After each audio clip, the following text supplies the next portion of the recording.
ফিলিস্তিনে গণহত্যা ও আওয়ামী লীগ নিষিদ্ধ ইস্যুতে চট্টগ্রামেও চলছে কয়েকটি সংগঠনের কর্মসূচি। আরও জানাতে সেখান থেকে যুক্ত হচ্ছেন সহকর্মী ইবেন মির। ইবেন, কি কর্মসূচি দেখছেন আপনি, বিস্তারিত জানাবেন। নিশ্চিন্তে খান স্বাস্থ্যকর অল টাইম পান, অল টাইম হেলদি লাইফ।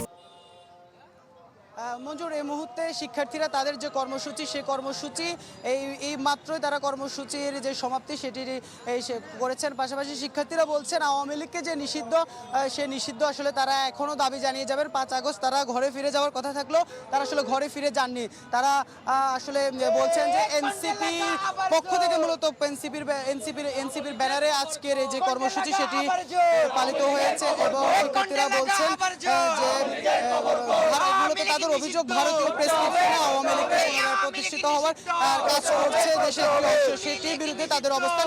আমি একটু কথা বলবো, সংক্ষেপে যদি জানি কেন আজকে এতদিন পর আবার রাজপথে নামলেন আওয়ামী লীগ নিষিদ্ধ নিয়ে, একটু সংক্ষেপে যদি বলেন।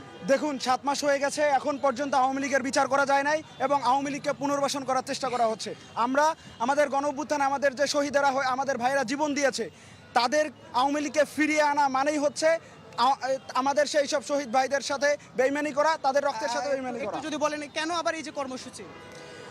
অনেক জায়গা থেকে বলা হচ্ছে ইউ নো নাথিং, আমরা বলতে চাই we know everything and you know nothing, এবং তার মাধ্যমে আমরা বলতে ইবেন, ধন্যবাদ আপনাকে। দর্শক, ফিলিস্তিনে গণহত্যা আওয়ামী লীগ নিষিদ্ধ ইস্যুতে চট্টগ্রামেও চলছে কয়েকটি সংগঠনের কর্মসূচি, সে খবর জানাচ্ছিলেন সহকর্মী ইবেন মির।